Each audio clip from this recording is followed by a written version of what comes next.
오늘 차량은 2020년식 소렌토 차량이고요. 개인 대 개인 직거래 차량입니다. 오늘은 2020년식 소렌토를 검수해 볼 거예요. 중고차 구매를 생각하고 계시다면 잠시만요. 외관의 상태는 새 차가 안 됐을 뿐이지 그렇게 나쁜 편은 아닙니다. 이 차량은 윈드실드도 많이 오염이 되어 있기 때문에 와이퍼를 작동했을 때 윈드실드가 깨끗하게 느껴지지 않습니다. 다행히도 이제 스톤칩 같은 거는 보이지가 않습니다. 스톤칩이 있다면 이 윈드실드도 상당히 비싸겠죠. 무사고 차량이라고 말씀하셨지만 범퍼의 단순 교환 빼고는 전반적으로 큰 사고는 없었던 차량인 거는 확실합니다. 제가 유심히 보는 것 중에 하나가 이 루프 부분이에요. 루프 쪽에 만약에 도색을 했다면 도색의 흔적이 명확하게 남아있을 거예요. 지금 상태는 괜찮겠지만 추후에 시간이 흘러서 그 루프 쪽을 판금 수리를 하고 퍼티 작업을 했을 경우 몇 달이 지나고 또 여름이 지나고 해서 갈라지는 경우 녹이 발생하고 녹물이 흘러내리고 점점 더 크게 갈라져서 아주 보기 흉한 경우가 있습니다. 그렇기 때문에 이 루프 쪽도 유심히 살펴야 될 부분 중에 한 가지입니다. 외관 상태는 그게 나쁘진 않지만 그 잔 스크래치가 많이 있는 것 같아요. 이런 부분들이 조금 아쉬움이 있네요. 이렇게 화이트 계열 차량들은 황변 현상이 잘 나타나기 때문에 만약에 무언가를 교환했으면은 차량이 1, 2년 정도 지나고 무언가 부품을 도색을 했다면은 그 차이가 눈에 잘 보이는 편입니다. 이 차량은 이 뒤쪽 빼고는 없는 것 같아요. 요즘은 라이트 금액이 비싸기 때문에 라이트의 파손 여부도 잘 확인해야 되겠죠. 사고가 나지 않았다고 해도 라이트가 깨졌다면은 습기가 차는 경우가 종종 있기 때문에 잘 확인해야 됩니다. 외관상 많이 오염이 돼서 제가 확인한 게 좀 어렵긴 하지만 깨지거나 아니면 스톤칩이 있거나 그런 부분은 보이지가 않습니다. 차량 하단 그릴 안쪽으로는 조금 비싼 부품인 레이더 센서가 장착이 되어 있습니다. 혹시라도 사고가 있을 때 보험 수리가 아닌 일반 수리로 했을 경우 이 레이더 센서가 꺾였을 때 다시 펴서 사용하는 경우가 있기 때문에 힘 여부도 잘 받을 것 같습니다. 레이더 센서도 손댄 흔적은 전혀 보이지 않습니다. 범퍼를 분리를 하면 저쪽에서 한번 분리해야 되겠는데 저희 쪽에 범퍼를 분리하는 차량이 있기 때문에 저쪽으로 가서 설명드리겠습니다. 이 차량은 레이더 센서가 장착이 되어 있지는 않은 차량입니다. 하지만 범퍼를 분리하면 이렇게 프론트 레일이랑이 장착이 되어 있는데 차종에 따라 하지만 대부분의 차량들이 지금 이 위치에 레이더 센서가 장착이 돼요. 레이더 센서가 꺾임 여부도 확인을 해야 되고 레일에 장착된 브라켓도 파손이 됐는지도 확인해야 됩니다. 꼭 이쪽뿐만이 아니라 이 반대쪽에도 장착이 된 차량도 있습니다. 충분히 하단 그릴 사이로 확인할 수가 있어요. 이 소렌토 차량은 큰 사고는 없지만 외관과 그리고 실내의 그 청결 상태가 저는 개인적으로 많이 이 차량은 점수를 까먹고 있는 것 같습니다. 차량을 중고차로 판매하실 마음이 생기셨는데 도대체 왜 새 차를 안 하신 겁니까? 그만큼 차에 자신 있으세요?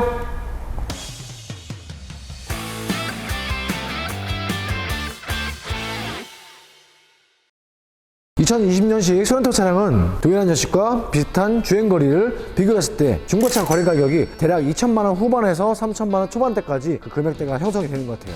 이 고객님께서는 오늘 이 차량을 2,850만원에 거래를 할까 말까 고민하고 계십니다. 겉만 볼 것이 아니라 테스트 운전도 해보고 차량도 올려서 하체 상태도 봐야 되겠죠. 웰컴 투 더 정비. 동수석 쪽 롱고 모드 교환을 해야 되겠네요. 이 창문을 올릴 때 소음이 엄청 심합니다. 한번 들어볼까요?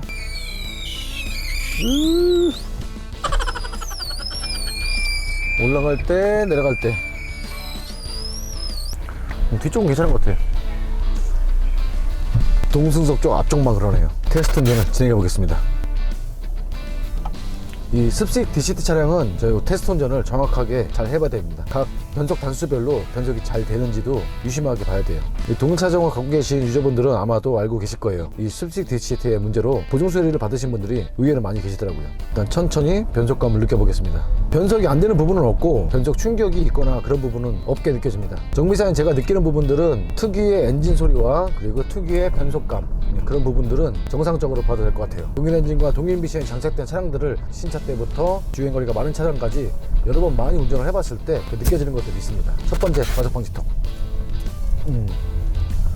뜨걱 소리가 나네요. 하체 소음은 발생합니다. 끄걱 소리? 그렇다고 엄청나게 큰 소음은 아니고 아주 미세한 소음이 발생을 합니다. 근데 분명히 들리기 때문에 이 부분은 수리를 하실 것 같아요. 차량을 정차했을 때 스티어링 휠로 느껴지는 그 진동은 있습니다. 아마도 엔진 마운팅이 교환할 시점이 되지 않았나 싶은 생각? 저는 느끼지만 이 차량을 구매하시려고 하는 고객님께서는 느끼시지 못할 수도 있습니다. 자, 왼쪽에 가드레일이나 벽이 있기 때문에 제가 창문을 열고 한번 좀 달려볼게요. 이렇게 운행을 하다가 브레이크를 천천히 밟았다가 뛰어보겠습니다. 브레이크 디스크와 브레이크 패드의 그 마찰음이 조금은 발생하는 것 같습니다. 아마도 브레이크 패드 상태는 썩 좋아 보일 것 같지 않아요. 약간 미세하게 쏠리는데? 주행하다가 브레이크를 밟았을 때 쏠림은 느껴지지 않고요. 일자로 주행할 때 약간 오른쪽으로 쏠리는 느낌이 있습니다. 지금 소음이 미세하게 발생하는 하체 부품들을 교환한 후에 휠 얼레먼트 조정을 하면은 잡히지 않을까 하는 생각이 듭니다. 경고등이 발생하는 부분도 없고 차량의 기능들은 다 정상 작동하고 있습니다. 근데 한 가지 좀 아쉬운 점은 이 차량에서 냄새가 너무 많이 납니다. 이 전차주분께서 차량 관리를 전혀 안 하시는 것 같아요. 창문 내서 환기를 하고 싶은데 바람 소리 때문에 이 보이스가 안 들어갈까봐 창문을 내릴 수가 없습니다. 솔직히 이런 차량들은 저희가 에어컨 틀기를 겁나요. 외기 모드든 내기 모드든 혹시라도 먼지나 그런 것들이 들어올까봐 겁이 납니다. 그 바닥 매트도 상태도 청결하지 않기 때문에 오늘 날씨가 조금 더운데도 참아보겠습니다. 방지턱을 넘을 때 미세한 소음 빼고는 교양위를 좌측 또는 우측으로 돌렸을 때 하체 쪽에서 소명한다거나 이상감이 느껴진다거나 그런 부분은 전혀 없습니다. 대부분의 중고차들이 마찬가지지만 이 차량도 타이어만 교환해도 주행소음은 아주 많이 좋아질 것 같아요. 제가 보니까 2019년도 타이어를 끼고 계시더라고요. 틴틴도 조금 바란 것 같아. 그렇지 않냐? 안 느껴져? 저는 지금 티거와 함께 운전하고 있습니다. 지금 조양일이 자꾸 오른쪽 쏠리니까 내가 왼쪽으로 틀고 있어 지금. 이거 무사고라고 하셨었는데 단순 교환 빼고는 특별한 하천 소음 발생하지 않네. 확실히 방지턱 넘을 때 크게 넘을 때 살짝 찌걱하는 소리 빼고는 덜그덕 뭐 달그락 그런 소리는 전혀 없네. 이 엔진 진동이 D드라이브도 미세하겠지만 전진보다는 후진에서 진동이 좀 더 있는 것 같아요. 자동차 정비사의 느낌상 이 차량은 애지중지하면서 탄 차량은 아닌 것 같아요. 썬루프가 없구나. 티가 너는 썬루프를 좋아하냐 싫어하냐? 싫어해? 싫어합니다. 왜? 특히 파노라마 썬루프 같은 경우에는 그 유리를 받치는 하중이 이제 A 필러, B 필러, C 필러밖에 없기 때문에 이게 처음엔 좋다 치더라도 이제 가면 갈수록 이제 소리가 많이 발생해요. 잡소리가 너무 많이 발생해요. 그래서 싫어요. 그건 네 생각이고, 야 너나 나나 파노라마 썬루프는 차를 타본 적이 없잖아. 시운전은 많이 해봤죠. 고객님 차량 많이 타봤지. 우리가 그런 옵션 좋은 차량들을 소유한 적 없잖아. 일단 타보고 얘기하자. 나는 좋아. 근데 썬루프가 있어도 그 썬루프를 열 일이 몇 번이나 있을까? 근데 제일 아쉬운 건 형은 그거야. 신차 뽑으실 때 사용 용도가 그렇게 명확하지 않으신데 나중에 중고차 팔 때 썬루프 있는 게 더 금액을 잘 받는다고 생각하셔가지고 옵션을 누시는 분들? 그 부분은 내가 좀 반대를 해. 진짜 개인적으로 형은 썬루프 있는 거 좋아하는데 그렇게 썬루프를 넣는 거는 조금 반대한다는 거지. 티가 너는 이 차량에 점수를 준다면 100점 만점에 몇 점 주고 싶어? 주행거리가 79,000km 탄. 100점 만점에 한 많이 쳐줘야 60점? 왜? 저는 개인적으로 디젤을 싫어합니다. 디젤을 싫어한다는 이유로 점수를 깎는다고? 그럼요. 제 점수니까. 야, 그 디젤 특유의 그 엔진 소리와 그 느낌이 난 좋은데. 제 점수는요? 70점. 에이, 저랑 그래 10점밖에 차이가 안 나네요. 원래 80점 주고 싶은데 이 실내 그 청결 상태가 너무 안 좋아서 이거는 실내 세차를 맡긴다고 해도 이 냄새가 빠지지 않을 것 같아. 뭐 이게 냄새를 어떻게 표현해야 되지? 약간 매주 냄새? 청국장 냄새? 그런 냄새들이 차량에 지금 가득 차 있습니다. 그것만 아니더라도 한 80점을 주고 싶은데 왜냐면 보증 수리가 남아있는 차량이다 보니까 그 부분이 조금 아쉬운 것 같아요. 일단 테스트 운전은 저는 70점, 그리고 티거는 60점인 상태에서 샵으로 들어가서 진짜 70점이 맞는지 차량을 올려보겠습니다. 티거 넌 퇴근해. 형은 일할게.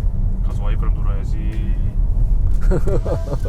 제시가 네가 집에 들어오는 걸 좋아할까? 네. 그건 네 생각이고. 야, 우리 갔다 온 사이 다 퇴근한 거 아니야? 그런 것 같아요. 가게 문 다 닫혀있다? 야. 일단은 전반적인 하체 상태를 보았을 때는 사고가 없었던 거는 맞는 것 같아요. 프레임 쪽도 사고 유무는 보이지가 않습니다. 하체 쪽도 교환하신 흔적은 없어 보여요. 다행히도 범퍼만 교환하신 것 같아요. 이 차량은 범퍼 레일도 교환하셨네요. 범퍼 레일 교환한 흔적이 있어요. 범퍼 레일만 이렇게 깨끗할 수는 없습니다. 볼트를 풀었다가 조인 흔적도 분명히 있습니다. 범퍼 교환은 그렇게 문제가 되지 않을 것 같아요. 이 백패널 쪽으로 파손된 흔적이나 아니면 충격의 흔적은 보이지가 않습니다. 디젤 차량이기 때문에 요소수 탱크가 장착이 되어 있죠. 이 요소 탱크도 뭐 충격이 있었다거나 아니면 교환된 흔적은 보이지는 않습니다. 퀴럴라마 조정은 하신 것 같아요. 이 볼트에도 다 흔적이 남아 있습니다. 하체 부품의 부식 상태도 그렇게 나쁘지는 않습니다.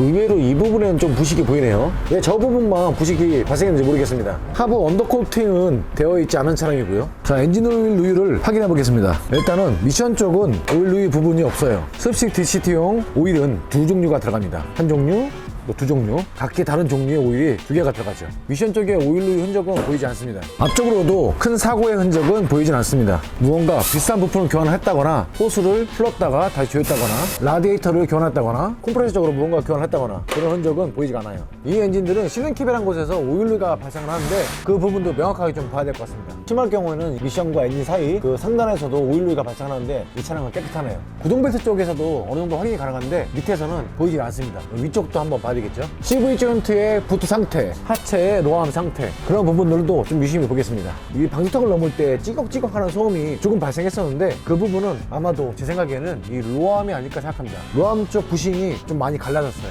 이 차량은 브레이크 패드도 교환을 해야 되겠네요. 쇼크 옵서버 상태는 그게 나빠 보이진 않고요. 하체 부품은 로암만 교환을 해도 컨디션이 좀 좋아질 것 같아요. 휠 상태는 다 모든 바퀴에 다 이렇게 스크래치가 발생을 했습니다. 이 뒤쪽 바퀴가 더 심한 상태네요. 앞 범버 쪽도 이렇게 작은 스크래치 흔적들이 남아 있습니다. 개인 직거래 차량이라서 실내와 외관은 세팅이 되어 있지 않은 상황입니다. 동일 엔진이 장착된 차량을 중고로 구매하시는 분들이 항상 물어보시는 것이 있습니다. 이 차량은 타임벨트 타입이기 때문에 타임벨트를 교환해야 됩니까? 이렇게 말씀하시는데 예전 차량처럼 그렇게 타임벨트를 빨리빨리 교환하지 않으셔도 돼요. 자동차 제작사의 매뉴얼을 지키시는 것을 저는 추천합니다. 확실한 건 앞쪽도 큰 사고가 없었던 차량이고요. 오일 누이 상태도 다시 상단에서도 확인하겠습니다. 커버를 열어야 더 자세하게 볼 수 있겠죠?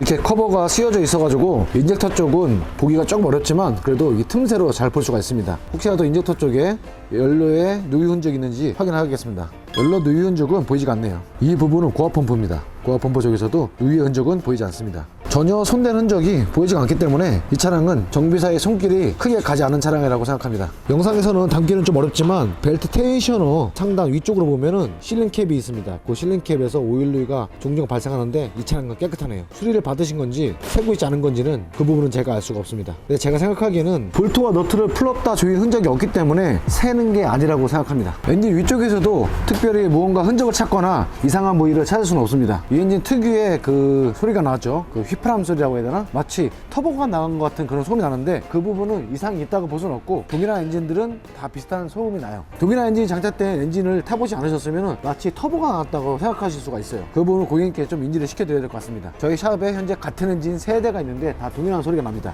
전반적으로 차량 상태는 나쁘다고 볼 수는 없습니다. 엔진에 대한 보증기간은 아직 남아있기 때문에 크게 걱정을 하지 않으셔도 될 것 같아요. 일단은 제가 내는 결론은 로암을 양쪽 다 교환을 하고 휠 얼레먼트 조정을 다시 한 후에 타이어를 교환하고 그리고 브레이크 패드 앞쪽 부분을 교환하면 전반적으로 큰 돈이 들어갈 부분은 없을 것 같아요.